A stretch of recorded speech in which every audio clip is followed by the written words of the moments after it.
주님께서 여러분과 함께 요한이 전한 거룩한 복음입니다.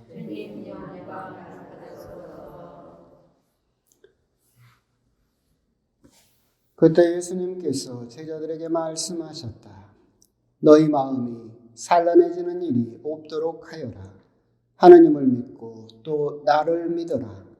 내 아버지의 집에는 거처할 곳이 많다. 그렇지 않으면 내가 너희를 위하여 자리를 마련하러 간다고 말하였겠느냐. 내가 가서 너희를 위하여 자리를 마련하면 다시 와서 너희를 데려다가 내가 있는 곳에 너희도 같이 있게 하겠다. 너희는 내가 어디로 가는지 그 길을 알고 있다. 그러자 토마스가 예수님께 말하였다. 주님, 저희는 주님께서 어디로 가시는지 알지도 못하는데 어떻게 그 길을 알 수 있겠습니까? 예수님께서 그에게 말씀하셨다. 나는 길이요 진리요 생명이다. 나를 통하지 않고서는 아무도 아버지께 갈 수 없다. 주님의 말씀입니다.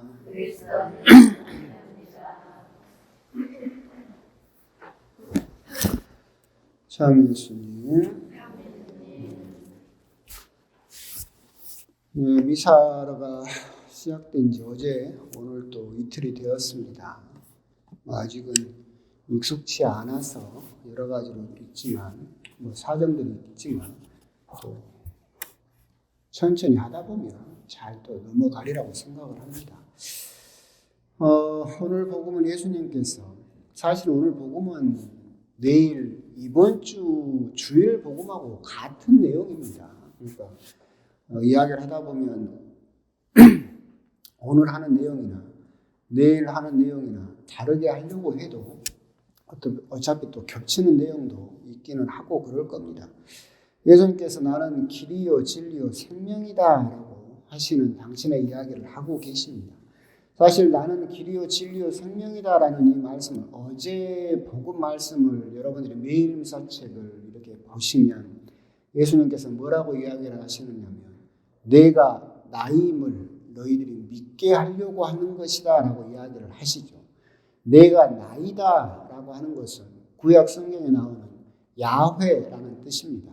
야훼의 뜻 자체가 내가 나다 라는 뜻이에요. 그래서 나는 길이요 진리요 생명이다 라는 뜻은 여기 역시도 나는 야훼 하느님이고 야훼 하느님은 길이며 진리이며 생명이다 라고 하시는 말씀을 또한 하고 계십니다. 오랜만에 만나도 또 배경음악은 항상 있습니다. 그런데 오늘 복음을 이렇게 이야기를 하다 보면 우리가 이제 그 배경 지식으로 알고 가야 할 내용들이 하나가 있어요. 뭐가 있느냐면 이제 그 예수님 유대 이스라엘 사람들의 혼인 그 전통이 있어요. 혼인 방식이 있는데 뭐가 있느냐면 우리나라도 이렇게 혼인을 하려면 옛날에는 지켜야 되는 것들이 있었잖아요. 이제 결혼을 하려면 이제 신랑 측에서 증인하고 이렇게 신랑 될 사람하고 신부 될 집에 찾아가가지고 크게는 여러 가지 조촐한 예식을 하긴 하지만 어떻게 하느냐면 포도주를 한 잔 따라서 신랑 될 사람이 한 잔 마시고 신부 될 사람이 나머지 반을 마시고 지창금을 주고 이제 서약서를 쓰죠. 서약서를 쓰고 이제 혼인을 하기로 약속을 맺죠. 그러면서 이제 신랑 될 사람이 뭐라고 이야기하느냐면 1년쯤 뒤에 언제일지는 모르지만 날짜를 정하지 않아요. 언제일지 모르지만 1년쯤 뒤에 내가 너를 데리러 오겠다라고 약속을 하고 가죠. 신랑 역시도 왜 그렇게 이야기를 하느냐면 결혼 날짜를 신랑이 정하지 않아요. 누가 정하냐면 신랑 아버지가 정해요.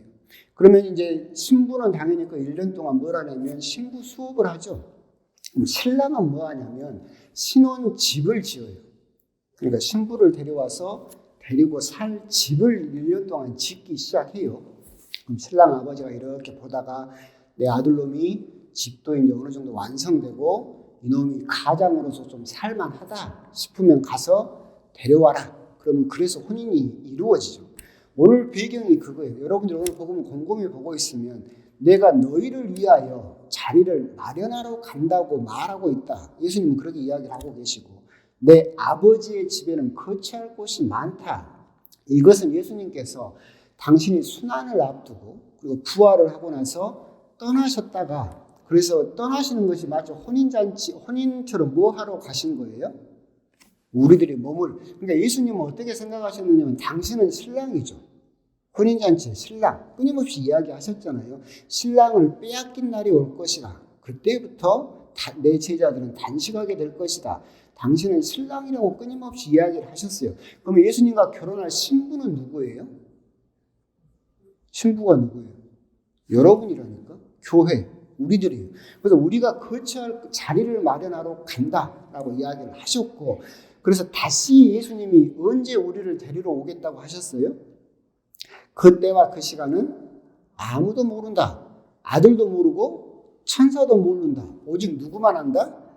아버지만 한다. 그러니까 예수님의 전반적인 그 모든 그 말씀들에 뭐가 깔려 있는 거예요? 유대식, 혼인의식이 깔려 있는 거예요. 그러니까 예수님의 말씀을 곰곰이 보면 나중에 제자들한테도 그러잖아요. 제베드의 두 아들이 와가지고 오른쪽 왼쪽 자리를 청하니까 예수님 뭐라고 이야기하세요? 내가 마실 잔을 너도 마실 수 있겠느냐라고 물어보죠. 혼인의식에도 신랑이 반을 마시면 신부가 그 반을 마시는 거예요. 그러니까 예수님 끊임없이 당신은 신랑이고 내가 사랑해야 될 신부다라고 생각을 하셨고, 그래서 내가 떠나가서 너희들이 신부를 내가 데려와서 너희들을 살게 할 거처를 마련하러 간다라고 이야기를 하고 계시죠. 그렇기 때문에 오늘 복음의 배경은 그런 혼인에 대한 배경을 깔고 이해를 한다면 이해할 수 있어요. 그런데 재밌는 건 뭐냐면 여기서 예수님께서는 제자들에게 내가 너희들을 데려가겠다라고 이야기를 하셔요.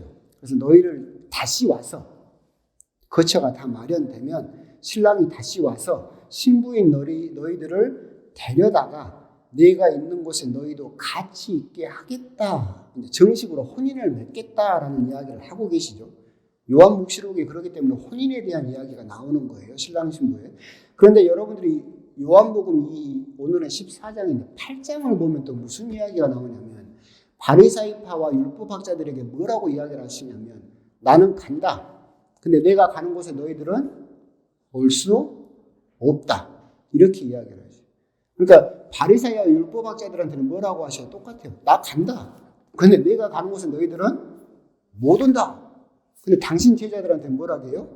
내가 데려다가 같이 살겠다라고 이야기를 하고 계시죠. 왜 어떤 사람들은 그렇다면 그 예수님께서 신랑으로 오셨을 때 가지 못하는 사람은 누구고 예수님이 와서 데려가는 사람은 누구냐? 제자냐 아니냐? 그렇게 생각할 수도 있겠죠. 그게 맞을 거예요. 그런데 여기 오늘 복음에서 예수님께서 뭐라고 하시냐면 나는 길이요 진리요 생명이다라고 이야기를 하시죠. 내가 나다. 나는 야훼인데 나는 길이요 진리요 생명이다. 이것을 믿는 사람은 데려다가 내가 내 거처에서 같이 살겠지만 이걸 내가 야훼 하느님이고 내가 길이요 진리요 생명이다라는 것을 받아들이지 않는 너희들은 내가 데려가지 않겠다라고 이야기를 하고 계십니다. 예수님의 유명한 말씀이죠. 나는 길이요 진리요 생명이다. 근데 이 말씀과 함께 우리가 묵상해 볼 말씀은 또 뭐냐면 이전에 여러분들이 요한복음에서 이번 주간에 읽으셨을 때 뭐라 했냐면 나는 문이다. 그러죠? 나는 문이다. 그럼 이 연결해서 생각을 하면 딱 그거예요. 문이라는 것은 뭐예요? 출발점이죠. 문을 열면 출발하는 거잖아요. 출발점이에요. 길은 뭐예요? 과정이잖아요. 가는 과정이에요. 그러면 그 목표가 뭐예요? 도달해야 될 장소, 목표가 진리예요. 그래서 그 진리에 도달하면 우리가 차지할 보상은 뭐예요? 생명이에요. 그러니까 이게 쭉 일관되게 예수님도 이야기를 하시는 나는 문이다. 구원을 위해서 너희들이 시작해야 될 출발점이 뭐예요? 문, 나다. 그래서 구원을 위해서 걸어가야 될 길은 뭐예요? 나다. 그래서 그 구원을 향해서 그 길을 걸어가면 도착해야 되는 진리는 누구예요? 나다. 그래서 그 진리에 도착하면 너희들이 상으로 받을 보상은 뭐예요? 영원한 생명, 나다라고 이야기를 하고 계신 거죠. 그런데 이 부분에서 이제 그렇기 때문에 이걸 믿는 사람들은 예수님이 신랑으로서 데려다가 당신의 거처에서 하느님 나라에서 영원한 생명을 얻게 될 것이고 함께 살게 될 것인데, 여기에서 이제 우리가 생각해 볼 부분은 그거예요. 길이요 진리요 생명이다. 문도 그렇지만 이것들은 모두 하나씩밖에 안 돼요. 무슨 말이냐면 우리가 어떤 길을 걸어가면서 다른 길을 동시에 갈 수 있어요? 없어요. 여러분들이 KTX를 타고 서울로 가는 KTX를 탔어. 그러면서 동시에 부산 가는 버스를 탈 수 있어요? 없어요. 우리가 어떤 길을 선택을 하면 그 길로만 가야 돼요. 나는 길이다. 너희들이 구원을 위해서 문을 열어젖히고 가야 되는 길이다라고 한다면 예수님의 그 길을 걸어가면서 다른 길도 동시에 갈 수 있어요? 안 된다는 거예요. 가면 안 된다는 거예요. 무슨 말이냐면 예수님이 길이시다라고 걸어가면서 우리 집안에 뭔가 좀 안 좋은 일이 생겼네. 왜 이럴까? 점이나 한번 좀 봐볼까? 이러면 돼요, 안 돼요? 안 된다고. 그 길을 걸어가면서 오로지 예수님만이 구원에 이르는 유일한 길이다라고 걸어가야 되는데 그 길을 걸어가면서 동시에 다른 길도 걸어가는 거예요. 집안에 뭔 일 있으면 점이나 좀 한번 봐볼까? 이게 조상님들이 그러니까 굿이나 한번 할까? 그러면서 우리는 길을 두 개를 가려고 하는 경우도 있지. 그러면 여러분들은 하느님 거치에 갈 수 있어요, 없어요? 못 간다고. 예수님 안 데려가겠다고 그래버리잖아요. 그러면서 또한 진리 역시도 한 가지 진리만 가질 수 있어요. 예수님이 진리다라고 생각을 하면 예수님만이 진리예요. 근데 예수님이 진리다라고 생각을 하면서 돈도 진리예요. 돈만 있으면 못하는 일이 어디 있어요? 돈만 있으면 다 할 수 있어요. 그렇게 생각을 하면 여러분들은 진리를 몇 개라고 믿고 있는 거예요? 두 개라고 믿고 있는 거죠. 예수님만이 진리입니다라고 생각을 하는 게 아니라 예수님도 진리가 맞는데 세상 살면서 돈도 진리죠. 돈이 최고지. 또는 다른 건강이 최고지. 그러면서 예수님만 진리가 아니라 다른 것도 진리라고 생각을 하면 돼요, 안 돼요? 안 된다는 거예요. 생명도 똑같아요. 여러분들은 생명을 한 가지만 가질 수 있어요? 두 가지를 가질 수 있어요? 오로지 우리들은 한 생명만 가질 수 있어요. 그러잖아요. 두 생명을 가질 수는 없죠. 그러니까 오늘 복음에서도 나는 길이요 진리요 생명이다라고 했을 때 우리들이 곰곰이 생각을 해봐야 되는 것은 나는 오직 한 길만 걷고 있느냐? 오직 나는 한 진리만 품고 있느냐? 나는 예수님이 생명이시라는 하나의 생명만 품고 있느냐? 그러면 여러분들은 오직 한 가지만 품고 있으면 여러분들은 너희들을 데려다가 내가 있는 곳에 너희도 같이 있겠다라고 하신 예수님의 신부가 될 수 있죠.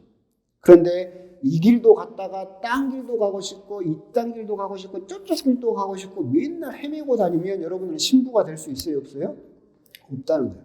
진리를 여러 개 품으면 여러분들은 낙오된다는 거지. 생명도 여러 개를 품으면 안 된다는 거예요. 하나의 길, 하나의 진리, 하나의 생명만을 가지고 오롯이 그 길을 걸어가면 여러분들은 영원한 그 하늘나라의 자리를 차지할 수 있게 될 것이다 라고 하는 겁니다. 그래서 오늘 복음은 이제 그 배경 지식, 혼인에 대한 그런 것 안에서 예수님께서 우리들에게 요구하시는 것은 나는 단 하나의 길이며 단 하나의 진리이며 너희들이 품어야 되는 단 하나의 생명이다.